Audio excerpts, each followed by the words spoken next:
Hey, everybody, it's Mike from The Mike Wagner Show, powered by SoundCloud Studios, brought to you by official sponsor of The Mike Wagner Show, international warring author Mia Wilson's Here Missing, available on Amazon, paperback and ebook, coming soon, Missing 2, double the expense, double the fun. Check it out on Amazon. Also brought to you by a sweet psalm, special rating Wagner, based on the life of David, including 30 exquisite pains in King David Psalms. Experience the journey with David on the Sweet Psalmist, keyword Sweet Psalmist, Rating Wagner, available on Amazon. Also, check out the Mike Wagner Show at themikewagnershow.com, 40 podcast platforms, heard in 100 countries, and check on us on socials, Facebook, Spreaker, Spotify, iHeartRadio, YouTube, Apple Music, BitChute, Rumble, and more. Check it out today. We're here with an amazing gentleman who's an author and graduate of Florida State University, University of Florida College of Law, practicing attorney and father of 5, spent 30 plus years advocating for children as a pro bono guardian ad litem, and also representing the first responders that are killed in 9/11. He has a new book out, which is a memoir of resilience and a reminder of how our fathers play in a pivotal role of emotional well-being of their children and ways childhood trauma can be overcome. The book is called Pretend They're Dead, A Father's Search for the Truth. Live, ladies and gentlemen, Plus Dudes, beautiful downtown Orlando. The amazing author, graduate of Florida State University and University of Florida College of Law, with the book Pretend They're Dead, A Father's Search for the Truth. Multi-talented Steve Eichenblatt. Steve, good morning, good afternoon, good evening. Thanks for joining us today. Yeah, thank you, Mike, and it's an honor to be here with you today. I really appreciate you taking the time to talk to me. Well, it's great to have you on board, Steve. So you're an author, graduate of Florida State University, University of Florida College of Law. You're a practicing attorney and a father of 5. You spent 30 years advocating for children as a pro bono guardian ad litem, and also representing the first responders killed in 9/11. You have a new book, which is a memoir of resilience and a reminder of how our fathers play in a pivotal role of emotional well-being of the children in ways childhood trauma can be overcome. You had a story as well, too, starting at 8, and your dad being veterinarian. The book is called Pretend They're Dead, A Father's Search for the Truth. Before getting all that, Steve, tell us how you first got started. First got started with the book? First got started with you, way back. Oh, way back when, way back when. Well, I was born in Michigan, actually Michigan State University, because my father was a veterinarian. He went to school there. I was a twin.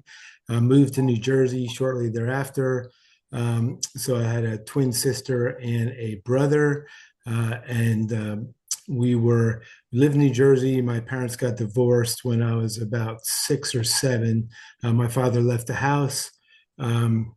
They were not doing well. When I look back at it, you don't have that much of memory when you're 6 or 7, but kids see, and they see everything, they hear everything, and my father was a really hard worker, building his practice as a veterinarian, but he wasn't such a great father or husband.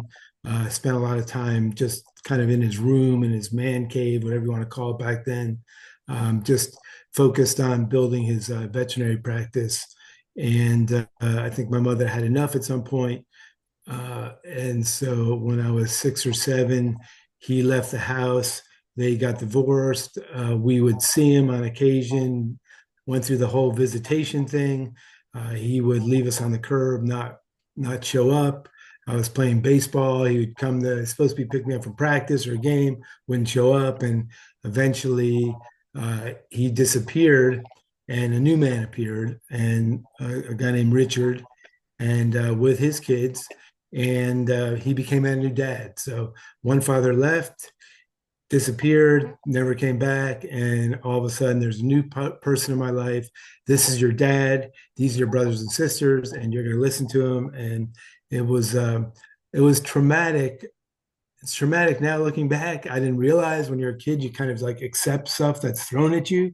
But he was a really difficult person, and it was a tough house to grow up in. 9 people, 7 kids, just thrown together. So that's some serious. I call it the Brady Bunch from hell. Oh, that would be a made-for-TV movie on Netflix. Come to think of it. That's right. That's right. Well, you never know what's going on next door, right? Like you don't know what's going on behind the door of somebody's house. You can, in my family, it was very important that everybody acted when they were outside the house like we were this very happy together family, and that is not the way it was. Okay, yeah, I'm just getting the whole gist of it as well too. That your dad being a veterinarian, and I guess what was his main reason for having his own practice? Was it his sincere love for animals, or he always wanted to have a practice? What was his reason behind wanting to be a veterinarian? His own practice, especially. He was actually a parasitologist. This I stuff learned later on, and was in the army for a long time and stationed in France, and always wanted to get into veterinary school, which is very difficult to do, and wound up finally getting into Michigan. I never really had the opportunity to ask him why veterinary medicine, but what I do know from talking to some of his former employees was that he was not a people person, but he was great with animals. So very skilled, very brilliant guy, and but was very almost like on the spectrum, which is sort of a cliche now, but he was a difficult guy to have a conversation with. Mm-hmm. And plus that you found out later on, your biological father struggled after he left and tried to get professional help. And of course, what was advice that his psychiatrist gave him as well? He went through some help. What was advice his psychiatrist gave?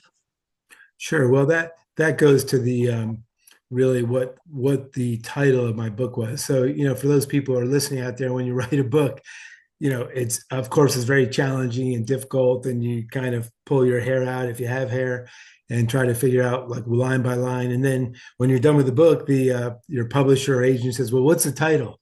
And then it's like, "Oh my gosh, I got to have a title that works and all that." And my book, Pretend They Are Dead. Here's a copy of it right here. Pretend They Are Dead.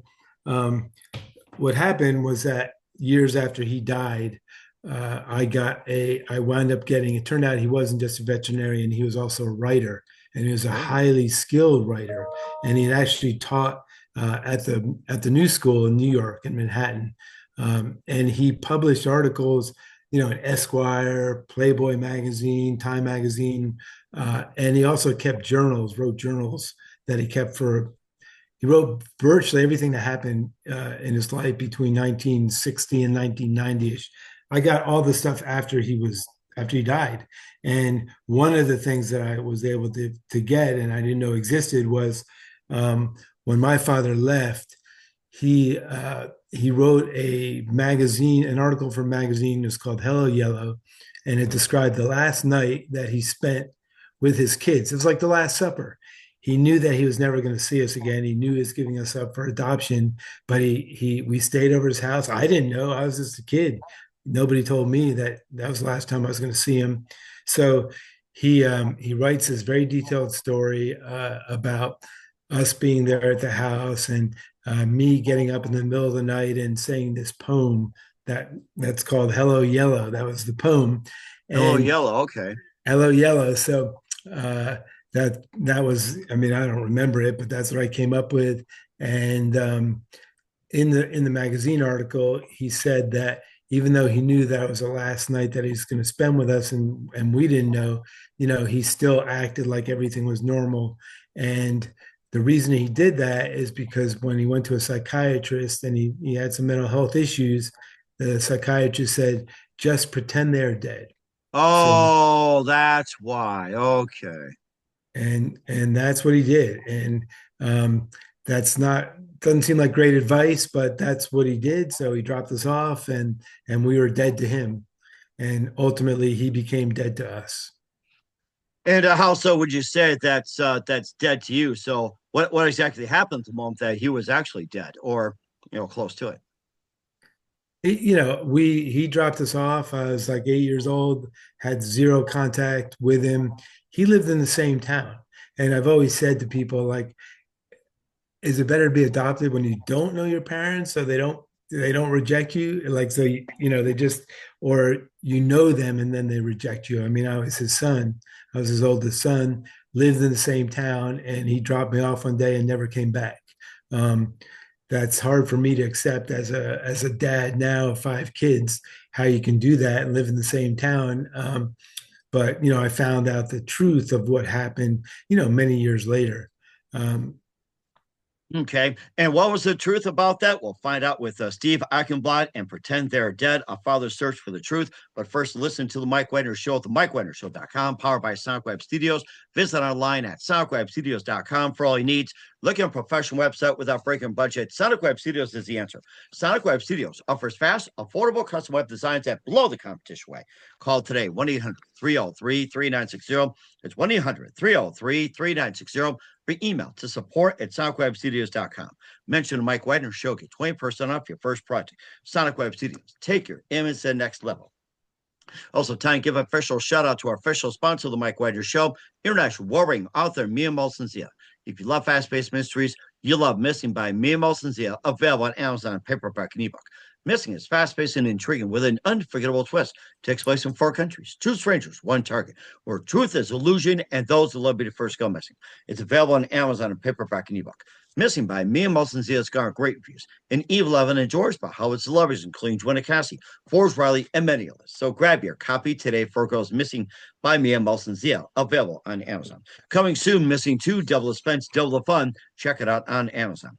Also brought to you by A Sweet Psalmist by Serena Wagner, based on a life of David, including 30 exquisite paintings and King David's Psalms. The Sweet Psalmist gives you perspective of David through the Psalms he wrote as the time of shepherd where it started, and complicate yet turbulent relationship with King Saul. It's a story of love, betrayal, repentance, hope, and more. Check out The Sweet Psalmist by Serena Wagner on Amazon. Keyword Sweet Psalmist Serena Wagner.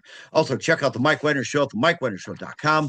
40 podcast platforms, heard in 100 countries. Also, follow us on Spotify, YouTube, Facebook, LinkedIn, Instagram, Twitter, TikTok, also on Apple Music, iHeartRadio, Odyssey, and more. Take us with you on any mobile device. And for great gift ideas, go to Amazon.com. Check out the Mike Wagner Show podcast, T-shirts, pop sockets, throw pillows, tote bags, hoodies, makes great gifts 24/7. Go to Amazon.com. Check out the Mike Wagner Show podcast. And for more great gift ideas, go to Amazon.com/me and Molson-Zia. Great books, merchandise, and more. And support the Mike Wagner Show on Anchor FM, PayPal, and the MikeWagnerShow.com. We're here with the amazing author Steve Eichenblatt of Pretend They're Dead, A Father's Search for the Truth, here on the Mike Wagner Show. And you talked about the truth and finding about the truth. And, let's go ahead and hear about the truth, what actually did happen.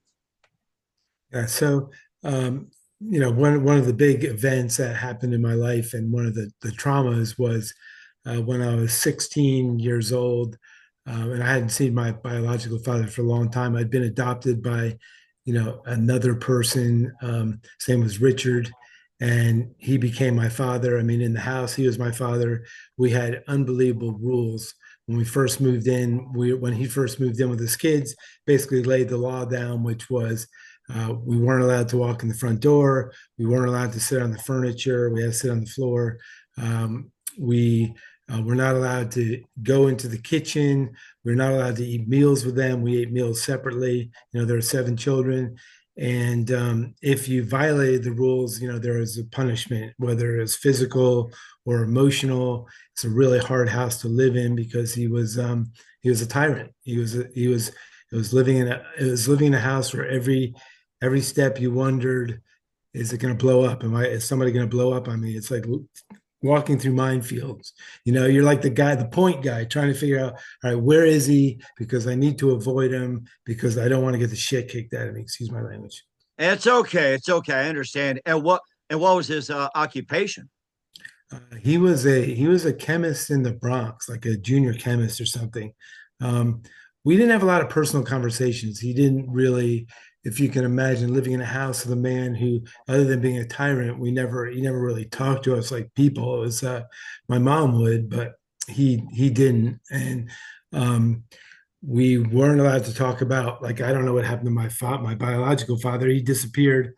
This guy shows up. We get adopted, and I go through a lot of that in the book because there was some chaos related to all of those things. And then when I was 16 years old, I got a job working at these tennis courts. And I was at the tennis courts on the 4th of July of 1975, which is a long time ago. Mm-hmm. And I held it in for, I hadn't told anybody this story right here until I was in my 50s. So I held this in for 40 something years.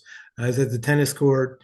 I was sweeping the courts. I was at the end. I was on the very end court. It was a clay court. And you take a roller, you sweep. and I was next to the roadway, and I heard the screeching of car brakes, burned rubber from tires. When the brakes are hit, and this car is out of control, hits a telephone pole, probably Ooh. 50 feet from where I was standing. Um, for your listeners or for you watching, seeing a car crash and seeing somebody go through the windshield is it's not something that you forget very easily. And my heart was pounding. I didn't know what to do. I was just a kid. I ran over to the front of the car. He had gone through the windshield. His face was battered. And I went to the payphone. I ran to the payphone. I'm the only person there. Ran to the payphone, try to call the operator, start hearing, sirens, police come, ambulances, neighbors come that were around the tennis court. And I walked back up there. And when I walked up there, they had this man laid out on the ground near the car. I'm just a teenager. And um, I felt this. I felt it's that feeling when somebody is staring at you, even though you're not looking at them. You just feel something. You feel that energy of somebody looking at your back or whatever it is. And I turned, and he was staring at me. His eye had been cut in half. He was obviously in really Ooh. bad shape. Um, and the police pulled out his wallet and said, does anybody know this man? And I listened. I got on my bike. I rode away. And it took me 40 years to tell anybody that that man was my father. Oh wow. And here's the one that got killed in the wreck, right? Yeah, well, he didn't die. He just got severely, critically injured. Let's put it that way. Okay. And then have you heard any word on if he's progressed, has he healed or anything like that? I know it's rather sensitive, but have you heard any word after his injuries? Was he No, healed I never or talked to anybody about it. I was, 16 years old. I lived in a house of chaos, a lot of trauma. I was really quiet, um, and I just held everything inside. And I got on my Schwinn varsity 10 speed, rode to my buddy's house, and never told a soul that I was there.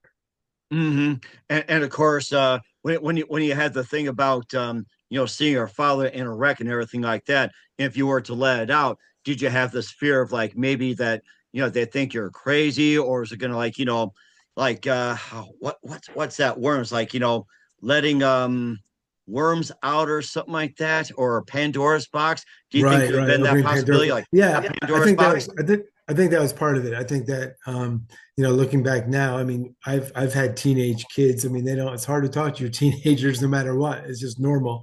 And then when you're a teenager who lives in trauma, who's afraid of getting hit, who's afraid of being emotionally abused, um, I just didn't share anything with my parents. I mean, and even something like that, I didn't share with my parents. I really had nobody to tell.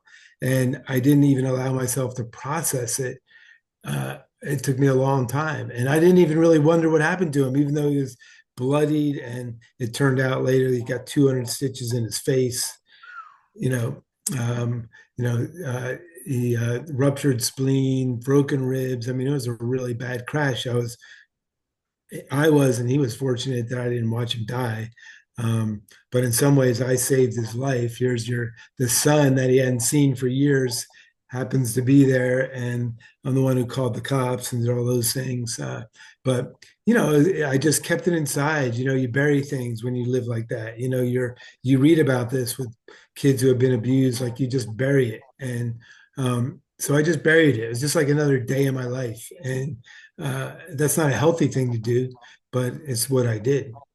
Now, you said earlier that you got, if I'm correct, you got adopted by another adoptive parent. Was it like with your mom's second husband, Richard? Or were they still married, or she divorced Richard during a certain point and got remarried, or was it like a program where you got adopted by another a father, where it's marriage, not or anything like that? Sure. Yeah, Richard adopted us. It was kind of like the Brady Bunch, trying to make us look like the Brady Bunch, where we all were this big happy family. That's what he wanted everybody to believe and see. So we all had the same last name, and they didn't have a great marriage. They wound, to answer your question, they did get divorced like years later. But my mother was an abused woman. She was afraid of him. She was afraid of leaving, and there was a lot of violence in the house. And looking back now and talking to her now, and he died years ago, but talking to her now, she knew she should have left like 30 days after she married him. But where this is back in the 60s. She had kids. She had us when she was in her 20s, early 20s, then got divorced. We were the only people in our neighborhood who were divorced. I mean, Oh, people didn't, wow. and then she marries again very quickly. And he's there with his four kids, and there's a lot of issues there, and they're thrown into our house. And it created a lot of chaos and uncertainty and tension in the house, just a lot of tension. Mhm. How'd you get along with your stepbrothers and stepsisters at that time? I got we were all in it together. I mean, it took a while to kind of assimilate her, but I was an easy kid. I was one of those, I just kind of went off on my own. I was really into sports. And, my brother, who I consider them all full brothers and sisters, we were in it together. I mean, it really, I got along fine with them, but like my twin sister didn't necessarily get along fine with one of my sisters. There's always conflicts and a lot of fighting, but we were definitely in it together, no doubt.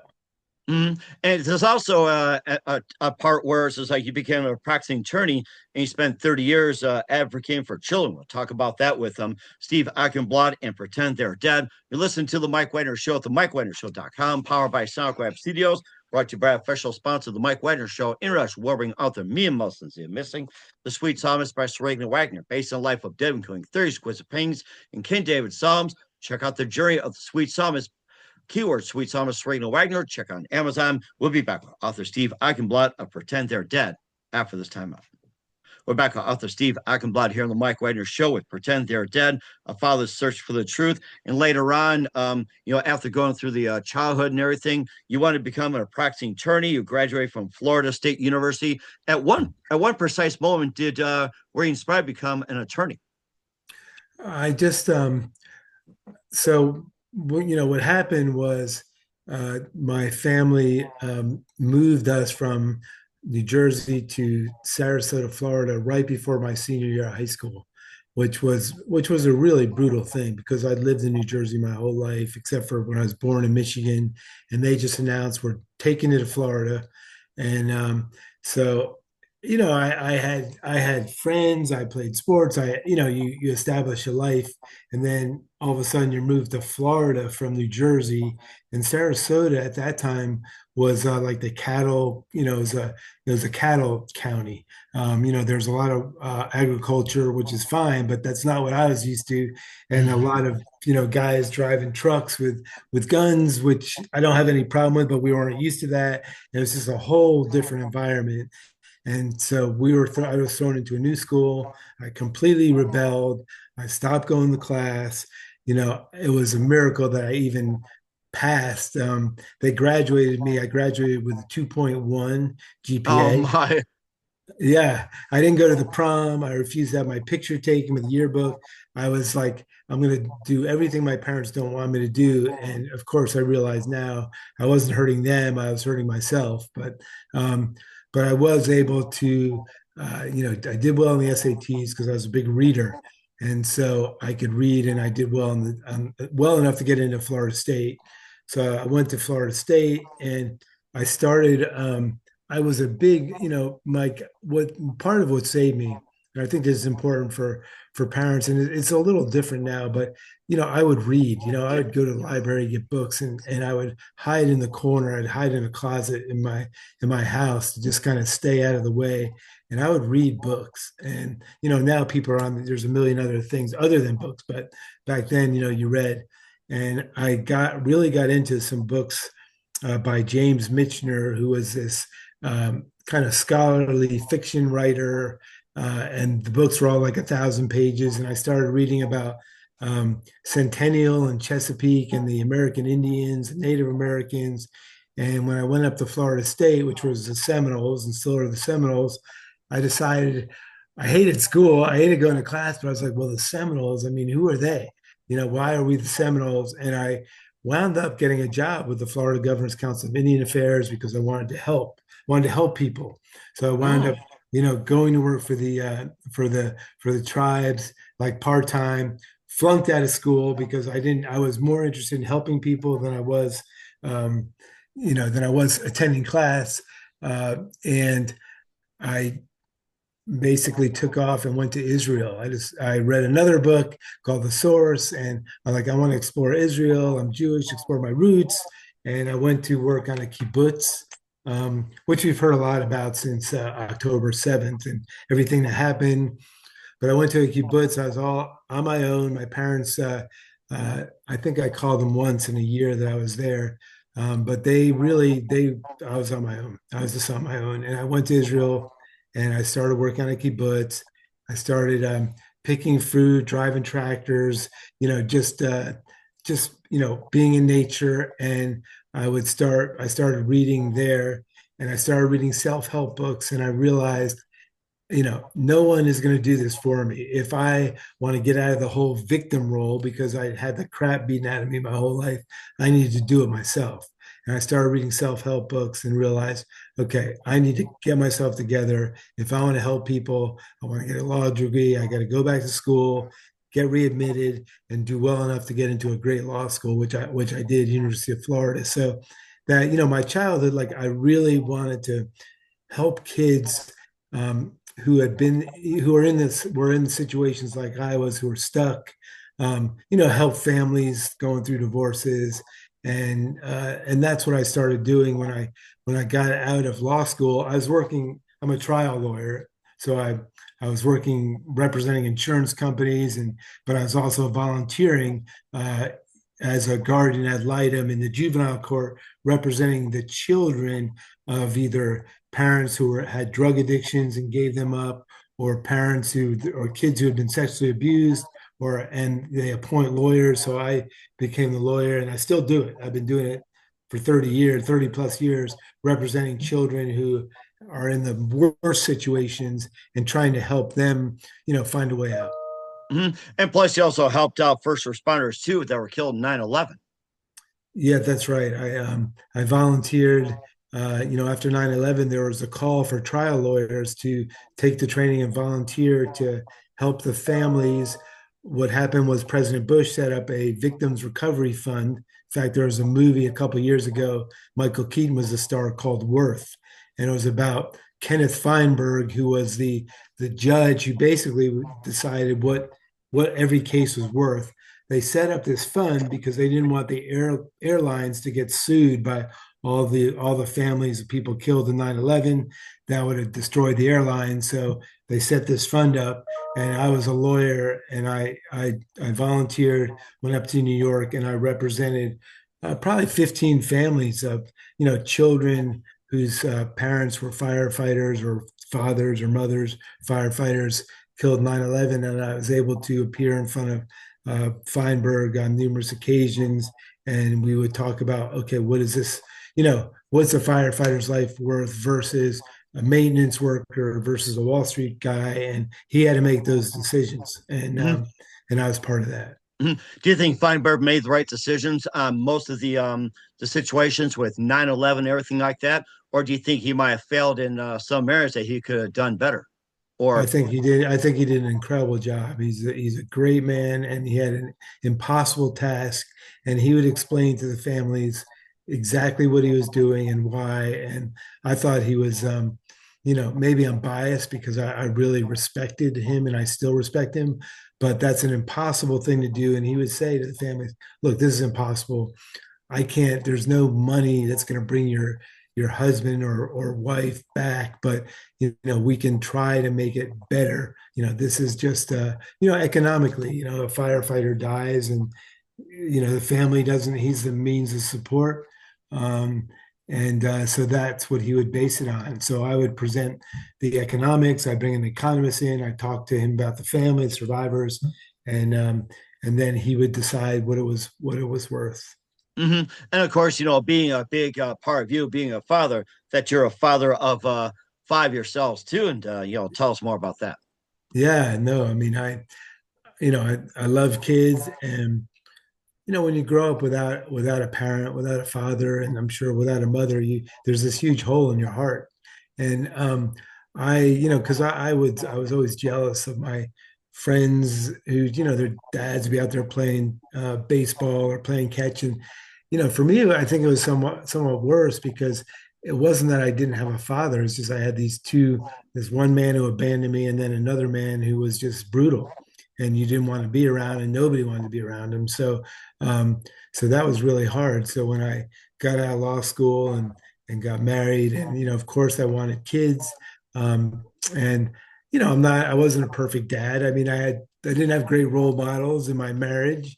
I've been through a couple divorces, and my exes will tell you, they will tell you, I'm a great guy. Steve's a really nice guy. He's a great guy, but he's disconnected. He doesn't know how to connect with people in intimate relationships. I mean, that was something that I've been working on because when you come through trauma, there's just you're different. So for me, when I had the kids, I spent every second I could with them. I coached baseball, I coached soccer, I would go to their practices. I was always there for them, and I made sure that they knew I was there for them.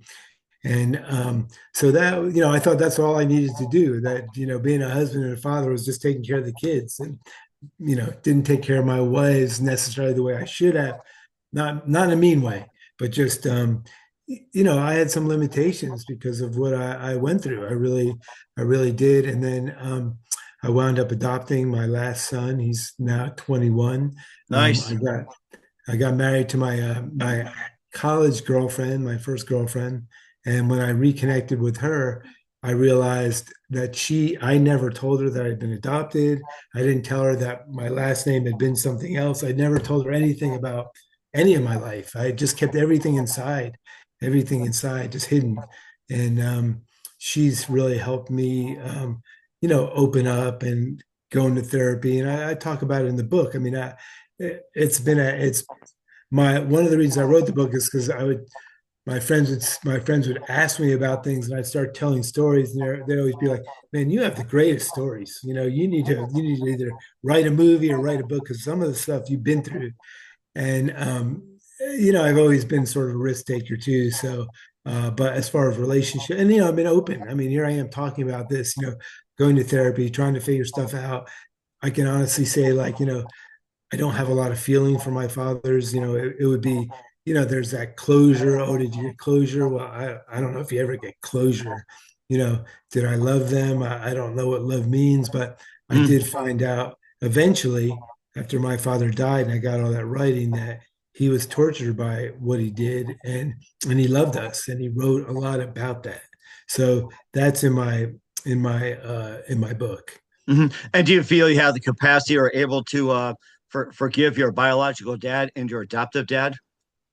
Um, yeah, I mean, I understand it now. Like my biological father was just, he had a lot of problems. He had a drug issue, it turned out, and he had hired a private investigator to find me, and he had spent a lot. He would, this is all because he left thousands of pages of what he did, and and he was a hell of a writer, and I incorporated a lot of that in the book, so you can read, like, his version of the car crash, his version of when I showed up in his office one day. He wrote it all in detail. So, and he was tortured. I mean, he would drive by our house, to see if he could see us. He wouldn't stop, and he was forbidden from doing a lot of things. And when I did finally meet him, he was an injured person. He'd suffered a really bad injury in a car crash. It was really a hard person to talk to, but he wrote beautifully, and he wrote about his love for us. And so I realized, I forgave him. I forgive him. I wrote him a letter as part of the book after he died. He was like a ghost, man. I learned about him when he was dead because he left it all there. were things he couldn't say to me in person. So I forgave him. As far as my adopted father, I really, it's not that I forgive him. I don't care enough about him to forgive him. Hmm. And also too that what's the advice you can give to others who had to deal with parental estrangement? Yeah, I mean, I think it's really important. And look, everybody in this in our country in this world goes through a lot of a lot of dysfunction, and I've really noticed it since COVID. There's a lot of people that are dealing with anxiety, dealing with anger issues, dealing with just the world has changed. And I used to talk a lot to high school kids and parents, and my advice is if you're a parent, even when you get mad at your kids, make sure they know every day that you love them. You need to tell them that you love them. Just even if you have to punish them, they need to know that you're there for them, that you'll be there for them, and that they can come to you when they have an issue or a serious problem. So you really need to, you need to tell them you love them, text them, whatever it is. Even if they don't text you, don't get mad if your kids don't text you back. A lot of times they know you're there, so that's really important. So and then for parents that are going through divorce, I think it's important for parents to understand that your kids hear everything, that they are collateral damage, just like a bomb that goes off and innocent people are hurt. The kids are innocent. So no matter how much you hate your husband or your wife, keep in mind that do what's right for the kids. And I'm not saying don't get divorced. Some people should be divorced, but just try to get along when you're in front of them, when you're in public. You see these families who they have to sit at different areas. It just, do your best to maintain, some kind of unit for the kids. Hmm. So, How and how yeah. about overcoming childhood trauma? What's the best advice you can give for that? I mean, I think mental health therapy. I think there's nothing wrong with going to a therapist and talking through it. I think it's important to have really good friends, develop relationships, friendships, people that you can talk to outside of even your marriage that you can share with. But don't be afraid. Now there's lots of resources online. You can get online counseling. Um, I mean, everybody in this world right now could use a little bit of help and support, and um, and be transparent, be honest. If you go to a therapist, don't hold back. I carried secrets around until I was 50 years old, that I didn't share. I mean, it burned a hole in me, it really did. I didn't even realize. And sharing my story, in my book, I mean, I'm not a person that normally exposes everything.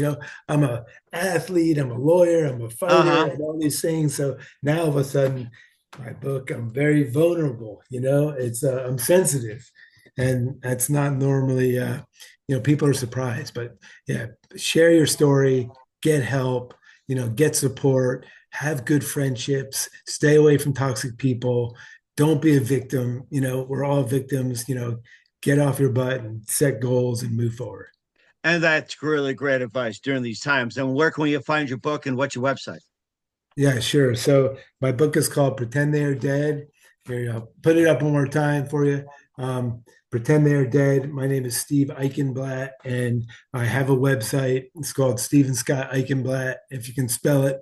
And I can be found. And if anyone is listening to this and they need direction in their life somehow, or they need a therapist, or they're just confused, man, just call me. I can be found. I give my number out all the time to kids that I speak with, and and I'll help best I can. But go to Amazon, buy my book, and I think you'll like it. And what's your website again?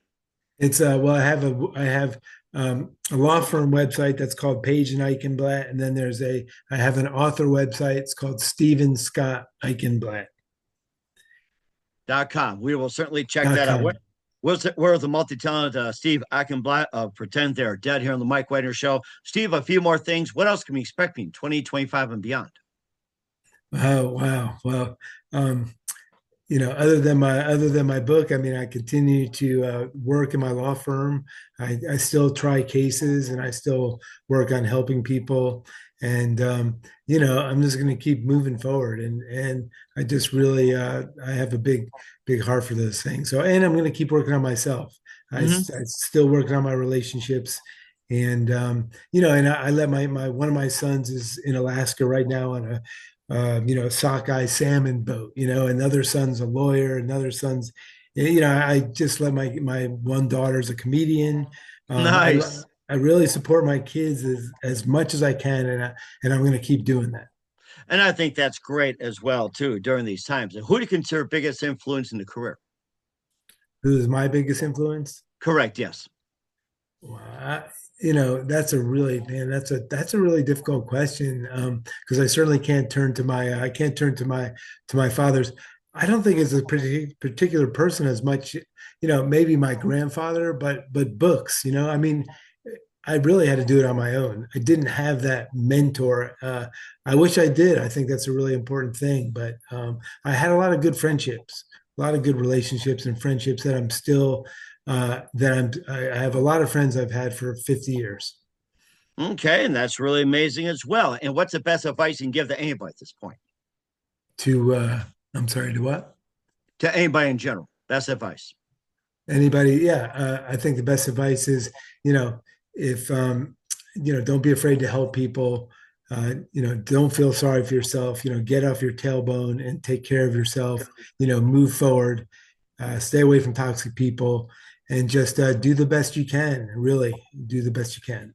And I think that's great advice during this time as well. We're here with the author Steve Eichenblatt of Pretend They're Dead, A Father's Search for the Truth here on the Mike Wagner Show. Steve, a very, very thank you for your time. You've been absolutely amazing. Learned a lot. Looking forward and soon. Keep stuff to the date. Keep in touch. Laugh, have you back. What's your website? How do people contact you? Where can people purchase or check out your book? Where do they contact me? Yeah, website Yeah, and everything. Mm-hmm. yeah, website. My website would be www.stevenscotteichenblatt.com. My book, Pretend They're Dead, can be purchased on Amazon and Barnes and Noble. I've got an audible version coming out. I've got a hardback, I got a paperback, and I've got a lot of good reviews. Pretty excited about. It's only been out a few days, and I've gotten some really good feedback. So really excited about that. And we're excited as well, too, Steve. Once again, Steve, a very big thank you for your time. You've been absolutely fantastic. Looking forward to having you soon. Keep us up to date. Keep in touch. Laugh, have you back. We wish all best. And Steve, you definitely have a great future ahead. Thanks a lot, Mike. It was really a pleasure. It was great meeting you. So thank you very much.